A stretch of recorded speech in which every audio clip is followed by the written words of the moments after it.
welcome to the Surviving Trauma Stories of Hope podcast. In today's episode, I am joined by the vivacious and elegant Margeaux Kittles. Her story starts as a young graduate building a career in global corporate finance at 3 major financial institutions. With her career taking off, she married her high school sweetheart and life was great. She shares her story with us, including her career developments, infertility struggles, and her divorce. After showing up for herself, Margeaux changed her life, and we have the benefit of her sharing her toolkit. This is an inspiring episode, and I know that you will like it, so keep listening. Hi Margeaux, thank you so much for joining me today. Welcome. Thank you. I'm so happy to be here. Thank you so much for having me. Margeaux, I'm so glad that we connected because we are going to cover such incredible topics today. I mean, your story is so inspiring and I can't wait for the audience to hear it. So I know who Margeaux is, but for the benefit of the audience, tell us about yourself. I am a lot of things. I wear a lot of hats. Some of the titles and hats I'm most proud of are mom and wife. But outside of the home, I currently service a very large school district in the Atlanta metro area, which is in Georgia. Volunteer a lot in the community. And really just at the core, I just love having fun. So lots of cooking, lots of family trips. It's a little difficult in the current climate. But if you could picture someone who just doesn't like to leave time on the table in any day, that's me. Yeah, always keeping busy. Always. No choice. I have 3 under 3. I know that sounds really insane. So there's not ever really a dull moment. So yeah. Wow, 3 under 3. That's a handful. I know you have a loving husband, so between the two of you and extended family, I'm sure it's a breeze. I would be remiss if I did not mention my support system. So I absolutely have an awesome and supportive husband. I am so grateful that my mom is all hands on deck. My husband's family is all hands on deck. So I do know that without that support, things would look very different. So yeah. So Margeaux, you've joined us today because you have a personal story to share. We know that you work in the education sector. You live a happy life with your family in Atlanta, Georgia, but that wasn't always the case. Please take us back to the time when your journey started. Sure. One of the most important things I'll mention just right out the gate is that everything that you see about me today was once the complete opposite. So this is my second marriage. I am not originally from Atlanta, Georgia, and I didn't even know that I was going to have children at one point. So everything, absolutely everything about my life is really a complete turnaround, and I'm so very grateful for it. I really got my start working in banking and finance in Charlotte, North Carolina, and that's where I attended Johnson C. Smith University. We love our school. My husband and I met there. Very special place in my heart. We even went so far as to endow a scholarship there. So that is how much I love Charlotte. I love Johnson C. Smith. So again, a whole nother city, whole nother field working. I was really, really, really grateful for the opportunity to get started at one of the largest banks in the country, actually internationally. They still are. And I worked on the trading floor. I worked in global corporate investment banking. It was fun. I was young. So the stuff you see in the movies about the stock markets and reading different things about foreign exchange. And so I did those things. And it was a lot of fun until around 2006, 2007. That whole time, if you go back, we experienced a very drastic change in our economy. It began to impact employment levels. And as much as I was having fun, I was the youngest person. So when we had to make cuts or when cuts had to be made, I was the first person to go. And I recall my supervisor coming to me and just saying, "We love you so much, but yeah, we've got to downsize. And you're the youngest person, so-and-so employee has a family and so-and-so employee has a home, and you're the youngest person, you'll bounce back." Well, I didn't. Wow. I ate it up with a spoon. Got another job in banking, another Good very for large you. institution. Thanks. Until it happened again. Oh no. Yes. I actually went to I remember the day like it was yesterday because it was just kind of like, okay, resilience, that's okay. Something changes, you get back up, you do it again, and then it happened again. Except this time I did have a house. And this time I was not married. I was still relatively young. However, I had made lots of financial commitments. So this was going to be a big deal this time, losing my position. And it was completely out of the blue. It was a beautiful day. I never left for lunch. Why did I go out for lunch today? Because the second I came back, they said, hey, we have to lay off 3,000 people today, and you're one of them. But we're going to write you a great recommendation, and here's an awesome severance package. Sure, Margot. What do you do with that? If you're me, you look at that and say, I don't ever want to be in this position again. So I went back to school, and then that's how I wound up in the field of education. And so it was an interesting time because this is also around the time that I become engaged to my ex-husband. Over the course of about a year and a half, we wound up getting married. And it was a lot of transition. I actually was at home. I changed cities, so I still owned my home in the city where I was living, but I became a landlord. Whoa, yeah. That's a lot of status changes. And Very fast. yeah. And you married your high school sweetheart, I did. right? Hmm. Yeah. Yeah. So it's Um, Miss, Mrs., employed, unemployed, homeowner, landlord. Wow. I'm to trying to now keep up stay-at-home here. wife in a very rural part of Georgia. I have no family.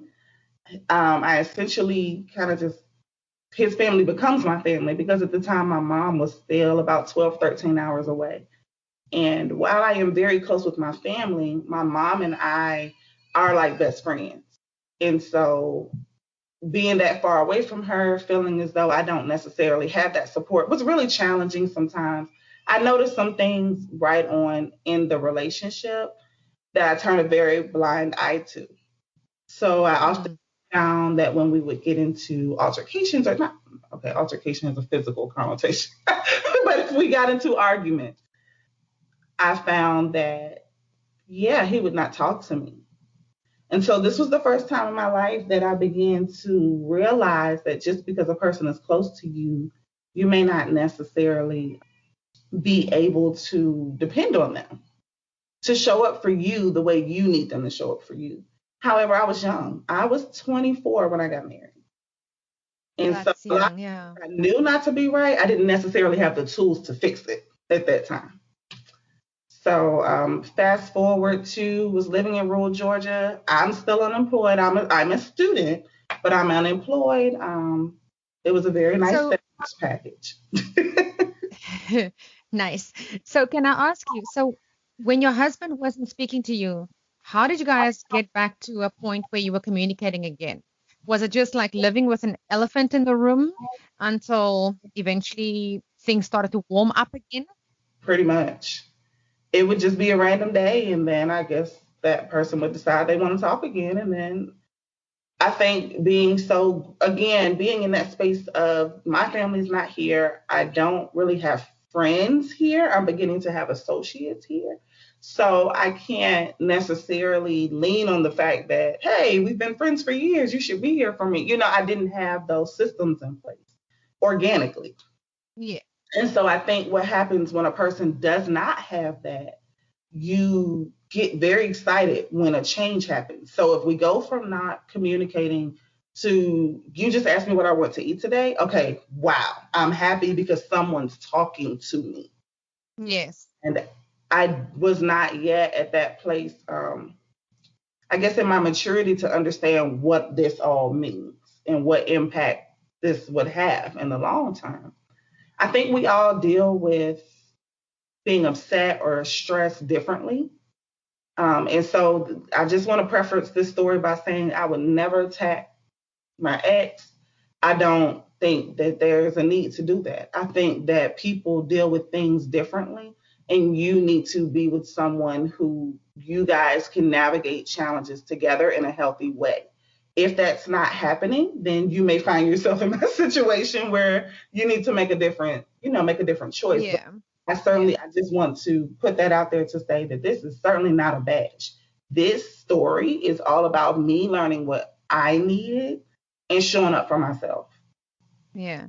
But it also sounds to me like, you guys were both young and neither one of you really were ready for marriage or had the tools to understand how to navigate it. Yeah, no, I think that we were doing something that neither one of us ever really had the roadmap to understand what that looks like. All we know is that this is typically what one does. One meets, one falls in love, they court for a while, they get married. And totally missing all of the growth that should happen in between, all the pivots that may happen, and really being empowered to say, you know what, we did date for a long time, but it's not working. And we can be friends or not, and it's okay. Not taking on the weight of society and cultural expectations to say, well, you've been together X amount of time, you should be married. And I think that was one of the biggest lessons that I had to take on was, and so when we talk about not really showing up for yourself, sometimes I think it's completely unintentional. You don't mean to do it. It's just that if you watch enough sitcoms and you listen to the elders in your family speak, you should be married. And on top of that, you should stay married. Yeah. Talks about divorce is not an option. There we go. It was not an option. And what happens when now you've got to begin to wrestle with. And so I like how you posed your question about going back, because if I go back, I could see where there were some opportunities to say, hey, awesome person, but not awesome relationship. And I think that is very much true for a lot of people. I just think we all get to whatever point when we need to get there, how we get there. We all need different things to realize what's working and what doesn't. So, yeah. But the moving didn't stop. So we were in Brooklyn, and then we moved to Tallahassee, Florida. And then so I really don't know anybody. Even those little associates that I made, I mean, they don't live in Tallahassee, which is about an hour and some change from Albany. So wanting to get back there as much as possible. But then again, that craving for a relationship, that craving for community kept me from building a community where I was. But that was okay because we wound up moving again. So then we moved to Atlanta, which is where I am now. I had family here due to growing up in other states, in other places. We were not as close, but I can honestly say that I had family here.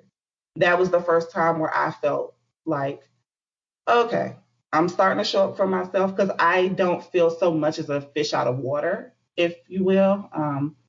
At least I've been here, at least I've visited, at least I have family that I could call on, and these are things that I went years without. So whatever was happening and whatever I was experiencing, I did it alone. Right. Again, I mentioned that we all deal with things differently. And while that may be true, that doesn't mean that's always healthy, if that makes sense. Yeah. So now I'm in Atlanta. Yeah. So Margeaux, I know that this was an emotionally abusive relationship, you're right? And there were all these ups and downs throughout the period that you were married to your ex-husband. Mm-hmm. What was really the turning point for you? What happened that made you realize, okay, this is something that I have to get out of? Mm-hmm. Mm-hmm. Well, I think the young people call it toxic. Nobody likes the word emotionally abusive, and so everyone's like, oh, that's toxic. It was toxic before I knew what toxic was, I guess. But it was, again, I have to extend grace to say it was toxic both ways. Very much to your point, we were both young and we lacked those tools. And I think that it's okay as long as you both want to seek the tools and the resources to get better. And I think that's where you'll begin to see a shift and figuring out what's going to work and what's not. So for me, that leads to when I began to make a decision and show up for myself. And I mentioned to some people, but it's kind of become my thing. Anyone who knows me knows I run myself like a business. Jay-Z says I'm a businessman, not a businessman. But what that means is every business, every single business, if you get their financials, you're going to see some profits in some areas, you're going to see some losses in some areas.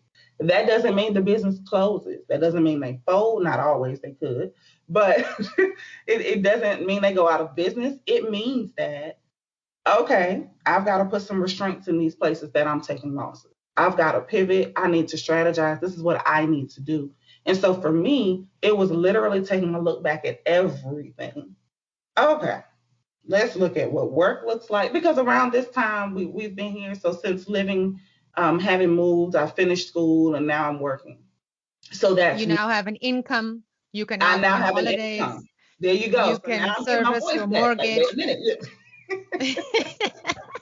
No, but yeah, because I like that, and I love that analogy. People say you can't live your life in silos, but you really can. Everything begins to affect everything. And so to answer your question most directly, how I knew it was time was beginning to realize, okay, work is starting to get impacted. My family relationships are beginning to get impacted. And again, I won't place that blame on another individual. That's the work I had to do for me. I had to show up for me, and I wasn't doing it. Because what was happening was one sector of my life was beginning to need so much emotional support that I wasn't showing up in other areas. Well, now we've got a problem, because who goes back to school, earns a whole nother degree, starts a whole nother career just to trash it because you're unhappy or because you're not in place? And one of the best advice I ever got from Yvonne, shout out Yvonne, I miss you much. She said to have a friend, you have to be a friend. And I remember so many conversations were always about what was going on in my marriage. And how many times did I stop to say, hey, friend, how are you? Friend, do you need something from me? Friend, Yes. how can I be there for you? And I Oh, was yes. a friend. I was not a good friend during that time. So I'm so grateful for the people who have stuck with me, and I believe if they were around, they would tell you, yeah, she grew a lot. Because I think it reads as very selfish, but really it reads as I'm at capacity and I don't have anything to give.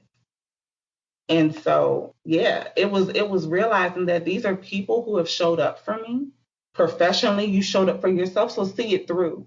And so I just decided to stop taking losses in that area. It was hard. Like, I'm sure someone at McDonald's wants to keep selling the McRib all year long because they like it. But if it's not making a lot of money, then you've got to pivot. It's the same analogy. It wasn't that I ever wanted to abandon something I started. I'm a competitor by nature. So I don't like to fail. The first time in my life that I realized, okay, back then it was realizing, so what, you failed. Now I realize it was so not a fail. Like, struggling Yeah. is not failing. And that's just a mind shift that, yeah, it was a struggle. Sure, I tell anybody that, no problem. But I didn't fail. I think Yeah. the only time fail for me is appropriate word for a situation is when you don't get back up, when you don't keep moving, when you allow whatever that is to keep you in that space. Yeah, you probably have succumbed to it. But as long as you keep moving, it doesn't have to look like how it started. Who said? And it doesn't mean you won't have to put work in. But another piece of, along this journey, everybody just says tidbits, right? Yes. Certain things resonate with you and you kind of remember. And I remember wanting to go back to school I got another degree after my master's, and I was like, oh, this is gonna take all this time. I don't want to do that. And somebody just in casual conversation, yeah, but the time's gonna pass anyway, right? Yeah. Yeah. So the time's gonna so it's always these little nuggets of things that you're like, yeah. But if I could get to the end of said time period and now I have this, yep, I lived my life like regular. I was happy I did. This did not take over everything I was working on. But the reality is now I get to this point and I have this in addition to. So I learned very quickly, like all these arbitrary timelines and deadlines, you're going to drive yourself crazy. Holding yourself to these standards is, and you're not on your time anyway, if you know what I know. So yeah. Yeah.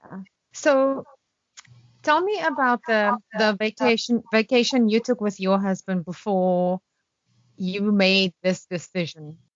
So we took a vacation to Egypt, and what some people would say a dream vacation. They would say, it was beautiful. I got to see some things that some people would never see. Unfortunately, it was experienced with someone that I no longer know. So I have it feels like almost half of a memory. And unfortunately, there were times during that trip where we didn't communicate. He wouldn't speak with me. And I, to this day, don't know why. I don't know why, but I remember feeling alone. Okay. I felt alone in rural Georgia. Fine. I felt alone at times in Florida. Okay. But now you're talking about feeling alone in a foreign country. You don't know the language.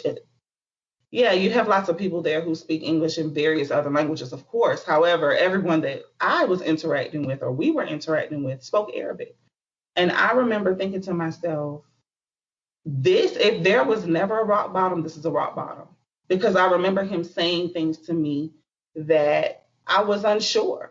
It made me very unsure about where he was mentally. I thought about my safety.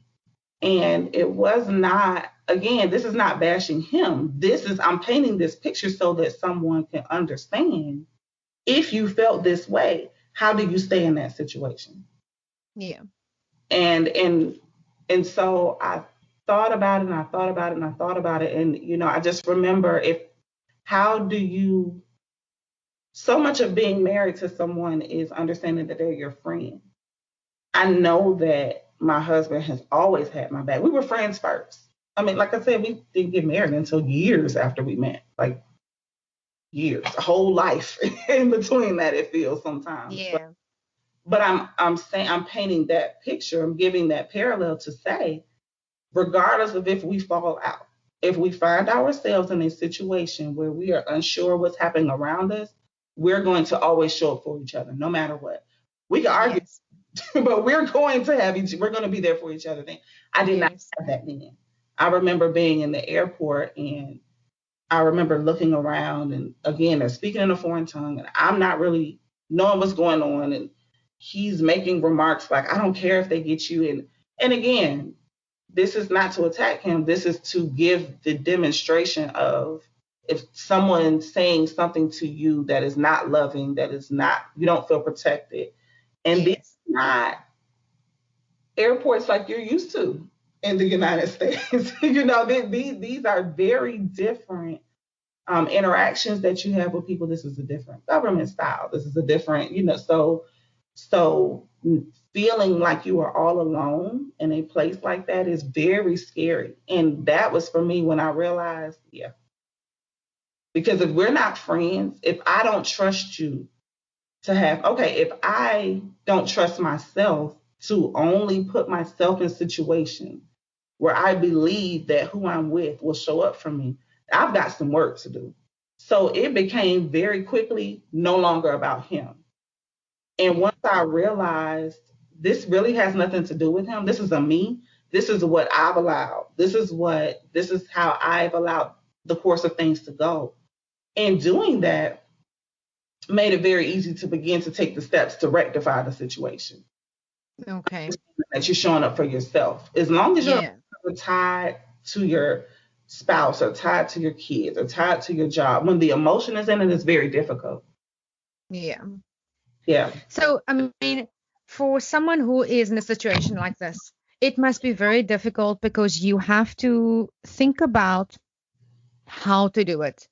I mean, you have got laid roots together in Atlanta. You have a shared home. You have shared interests. You have shared friends.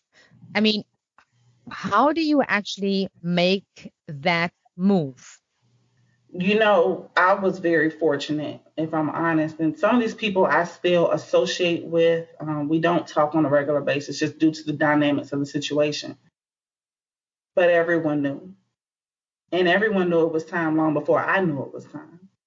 And so once things kind of came to a head and I began to take steps in that direction, people who I never thought would have shown support showed support. Because I thought myself for years. Because again, on a surface, ego level, I didn't want to fail. On a spiritual level, I didn't want to fail. But on a personal note, this is the absolute first time in my life. Well, let me go back to my father passing. So I would say maybe the second time that I'm having to sit with the idea that I cannot control what another person does, period. And if I can't control it, then that means I can't control the situation. If I can't control the situation, then this is where you have to put your business cap on that I mentioned earlier and say, it's not working. So yeah, it was very tough. I was sending emails, I was making phone calls, the things that you have to do when you are considering whether or not to dissolve a marriage. I did those things afraid. I did those things confused. I did those things unsure. But I knew to my core that this isn't right. This has nothing to do with myself, with him. Like this, like if you watch the movie and you watch, you just watch still frames, it doesn't add up. It doesn't add up to that social media post. And it doesn't add up to people's idea of us and the pedestal that they have put us on. And that's okay. I don't, it's okay now. It was very tough to swallow that. It was almost unpalatable. What do you mean that we didn't, But it didn't work. And I learned very quickly there is something special and magical about that time where you say, again, these little innuendos that find you. I was sitting in church and the pastor said, can you not care? You're going to have to not care in order to be full. Okay, I heard him. Honestly, I was thinking about brunch afterwards. Like, I heard him. But then I was sitting there one day and I thought, Margeaux, you're going to have to take your emotions out of this. They're still here. Taking your emotions out of a situation doesn't mean canceling them. It means I am stopping. I'm putting a stop in place for my emotions in this moment to get through whatever is next. So I'm going to have to act like I don't care, even though I do care. But I'm going to show up for myself right now. And so I did that. Another little birdie, one of my line sisters from my sorority, but she said, Margeaux, one thing at a time, one day at a time. And there were literally some days that I had to do one thing at a time, do it well, and go sit down somewhere, and then do it again. But I realized it wasn't because my emotion was tied to this person. It was tied to an ideal of something. And you're taking my idea away, and that's a problem for me. Until I realized, well, you're never going to get it if you stay in this situation. So if you have any chance of getting it, you're going to have to move forward. So that's out there. A lot of self-work, a lot of self-work.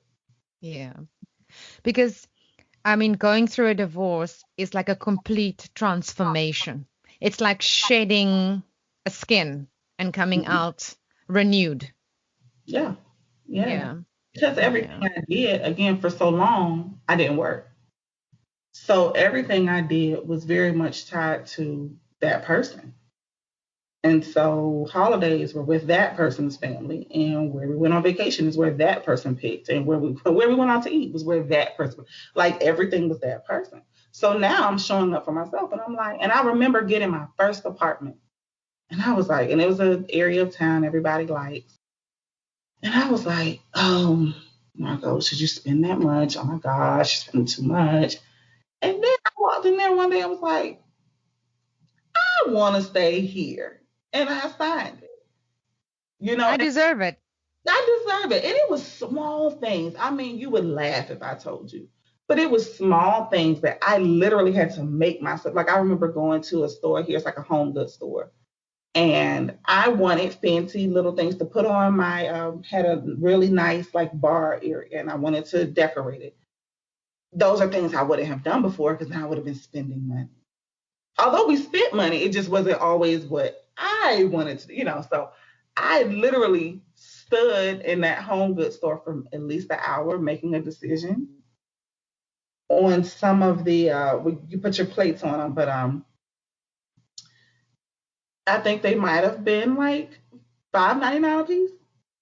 I mean, really, like this was Yeah. a thing for me to be able to, like, I don't have to ask anybody.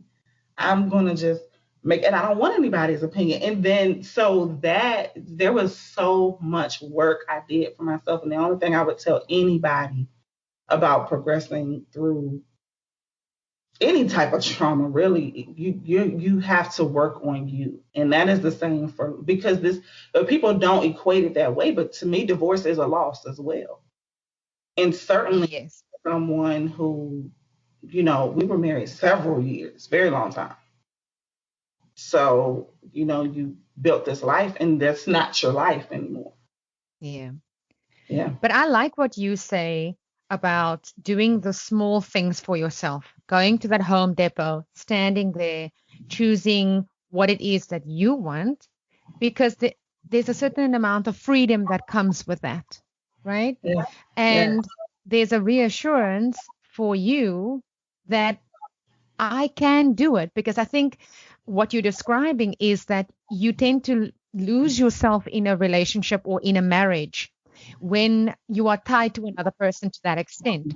We tend to lose our self confidence when that happens to us. And the starting point is doing the small things for yourself because it makes the big decisions more palatable. Yeah. I don't think it ever stops though. I think it gets a little bit better. And I'll give you a very real time example. Later today, my husband and I are going to have a little date day, little double date with another couple. I am still so socially distant. So I'm like under a rock. It's insane. But my husband is normally the one who blows the whistle, like, go get fresh air, go talk to people. It's okay. Um, but I'm sharing this with you to say he's normally the one who says, you haven't been out for a while. You want to reach out to one of your friends and maybe you guys go, I'll keep the kids. And so that's why I led saying that I do have a support system. Um, Yeah. but it comes from a place of, it's this weirdest thing. Like, I didn't even know at one point I would have children. We tried, my ex and I tried for years and years and years, and it just didn't happen. Who knew all this other stuff was going to happen? But all Look, yeah, you have to share this because this yeah, is so big. Wow, I'm so happy for you. yeah, sure. So, it wasn't anything we initially went out the gate like, okay, we're married, let's try to have kids. I think it was one of those things like you look up after several years and there's no kids. And it's kind of like, okay, maybe we should be a little more intentional. So now we're being intentional, still nothing. And I'm drinking juices, mixing powders, everything else, you name it. I'm doing it. It's just not happening. And what's absolutely hilarious is it wasn't until I got to a place where I remember, because I had to back up because I don't want to skip over this, but I remember praying one day and I was just like, I release it. I don't get it. I don't know. Because again, here's yet another point in my life where I can't control it. So much of my journey is about realizing you will not control it. You can control your responses to things for sure. As you should. You won't control what happens. But And now, how difficult is that for someone in finance that works with numbers oh and my God. shares and share trades like you? If type A had a picture in a dictionary, Yes. because that's why I was a finance major. The number's the number. Like I don't want to write poems and because that's your feelings and I don't want to explore it. I'm so off of that. I like X equals this. And so now I'm finding myself in these messy situations in life where X is not that. And black and white is more so a gray and various shades of gray. And it's all these things where I got if then statements. If this happens, then this. And I'm just like, okay, whoa, whoa, whoa. You're pushing me outside but I'm so grateful that I was pushed outside of and I'm still type A ish. Because Oh, there will be times in life, unfortunately, it's just not that cut and dry. yes. And yeah, if you're going to build relationships with people, you'll need to be flexible, and you'll need to be understanding, and you'll need to give a little, take a little. And so there'll be some blurred lines, and that's okay. As long as you know what works for you. Yeah. But on your fertility journey, you had to learn to release the control of the outcome, right? Yeah. What's funny is the moment I did, and this is, and when I say so fast forwarded, so this is like I hit the fastest button on Netflix. This is flying through life because this was a whole journey. This was literally years. It was like painful. Like I could barely go to people's baby showers. But then I remember one day, again, having another moment. I feel like it's a home goods store thing. I really do, because I was in Home Goods again buying a baby shower gift. But I was like, I will never not show up for my friends again because of what I'm going through. And I went and I picked out the cutest thing I could get that baby, because the baby, this is life. Who cares that it's not my child? Or who cares who, like, I'm so grateful for another happy, healthy life. I still hadn't had children of my own. That's so what? You're getting ready to, I'm your friend, I'm showing up for you. I want to say, and at the time, by that time, I had filed for divorce. It had been, I'm nearing the end of getting ready to be officially divorced. And I'm starting to just show up for people in my life. Just in way, like intentionally looking for opportunities to say, I'm here for you. I'm there for you. And once my old marriage was long gone, done, boom, I'm pregnant. So I have my son. That was the most amazing feeling. Boom, pregnant again. Boom, pregnant again. So I now have No three. pills, no powders, no No pills, concoctions, no powders, no standing no on. doctors. Nope. And I didn't, well, no doctors. I do my doctor jokes though, because when you go and you do your medical history, and that's one of the boxes you have to check. Have you ever experienced infertility? Every year they have you to update your medical history and that type of thing. And so the nurses, because of course everyone knows me well there. So they're joking. They're like, girl, don't check that box. You don't check the infertility box anymore. That's just not for you. And so as much as we had a good laugh about it, but how powerful is that? And that's something in my past. We're not even talking about that anymore. It's totally irrelevant. And I'm not saying that to minimize anybody's journey, because if anybody gets it, I do. I am simply saying that there is light at the end of the tunnel. Some of our tunnels are longer than others. Some have a little more twists and turns than others. But I just know now that some things that seem so big and they're so grandiose. So, I mean, you know what? They may be today, they might not be tomorrow. So, what do you do to show up for yourself? But it is something about that energy of saying, I'm not going to allow what I'm going through personally to impact how I show up for other people. I think that was one of the most powerful things that I could have done for my situation, from navigate. I mean, even, yeah, I was going through divorces, going to people's weddings. I sure was. Bought them the biggest gift I could, wish them well every time on their anniversary, because I do believe in union. I do, but I never went that. Well, that's so why it was so tough for me. It would never be tough for you going through a divorce if that's was you went into it thinking you were. I never entered into my marriage thinking I would be divorced. Never. I also never thought I would have difficulty having a child. Yeah. Never thought I was going to get laid off twice. I mean, these are just things, that I went through, but they don't matter anymore. But if you look back, you can see the bigger picture. You are meant to have your 3 babies now. You Oh are yeah. meant to have this complete different career now. And so there's always a reason why things don't work out for us. Yeah. I think there's a saying that goes, obstacles are redirection in the right direction. I think it's true, because I think about, like, right now where I'm on a spring break. So I'm able to spend a whole week and actually a little bit of change, a few extra days with my kids. Yeah. And, I have most of the summers with them. Due to my position, I work a little bit over the summer as well, but it's time.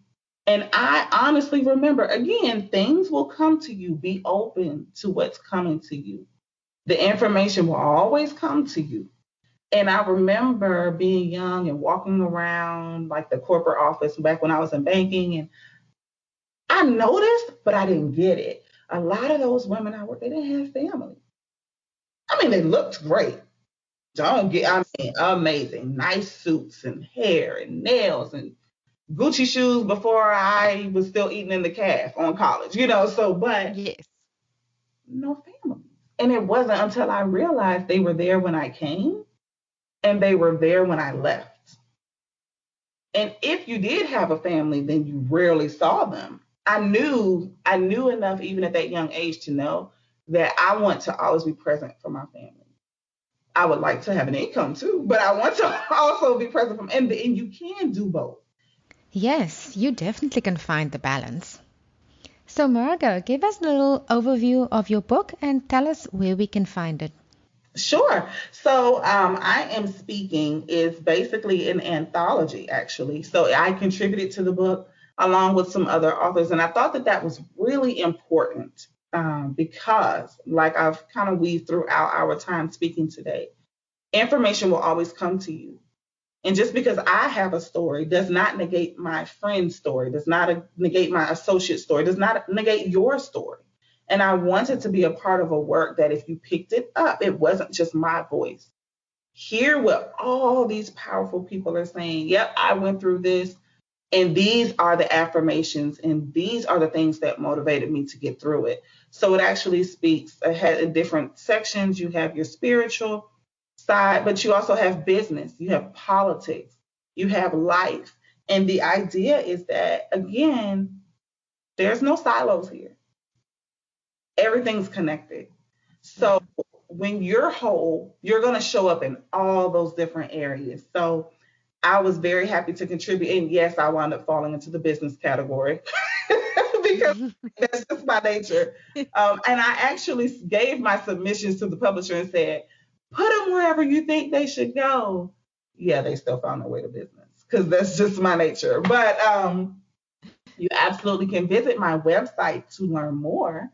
And it is my first and last name, but it's www.margeauxkittles.com, and that's MargeauxKittles, margeauxkittles.com. And there you can learn more about the book. You can order the book. You can even order a t-shirt that goes along with the book. And the book's title is I'm Speaking. The t-shirt has I'm Speaking and a definition of disruptors on it, because that's essentially what we're doing. We're disrupting all those old norms that cause us not to show up for ourselves and advocate for what we really need. That's awesome. I mean, I love the landing page. That picture on the landing page of you is just fabulous. Well, thank you. And see, yet again, I was not going to go get a picture made, and my husband had to go take a picture. So just know that this is a journey. Everything we talk about is a journey. This is me showing up for myself. And that's why I wanted to contribute to a work that may have some people right where I am, might have some people just getting started on the journey, and might have some people way light years ahead. I think we can all grow when we hear from each other. I agree with you 100%. I think that collectively we are stronger. So, Margot, you've given us such amazing advice and guidance for our toolboxes today. In closing, do you have any last words of inspiration for the audience? One of the most powerful things that, or I guess concepts, ideas, I don't even really know what to call it, but something that I've had to learn and something I know to always be true, no matter of who you are, what you're going through, just know that you are enough. And even though a situation, it sounds simple, but even though a situation may look bleak, you might be literally in the middle of something, people's decisions have nothing to do with you. You are enough. And if something is tough to deal with, know that you can, because you're enough. You have enough to deal with it. You are enough. If for whatever pivots people choose to do, make the decision to not align yourself and your self-worth to what others are doing and what's happening outside of you. You can control your reaction to situations, but because we can't control what other people choose to do, we have to be really solid in our foundation of understanding that I have enough to navigate it. I am enough. I'm smart enough. I'm nice enough. I am intelligent enough. I am professional enough. My spirituality is strong enough. I am enough. And so I just want to offer that today, because I really think if you allow that to get down into your core and you understand that and you make sure that you always hold your head high, you'll be just fine and whatever you're going through. That's excellent advice. Thank you so much, Margot. It was so much fun to have you here today. I And I'm enjoyed hoping our I can time. catch up with you again soon. Absolutely. Looking forward to it. Take care. That wraps up this podcast episode. Thank you for listening. If you enjoy my podcast, please take a minute to give me a rating and review in Apple Podcasts. Please subscribe in your favorite podcast directory so you don't miss an episode. Please consider following My Centered Life on Facebook and Instagram for daily inspiration.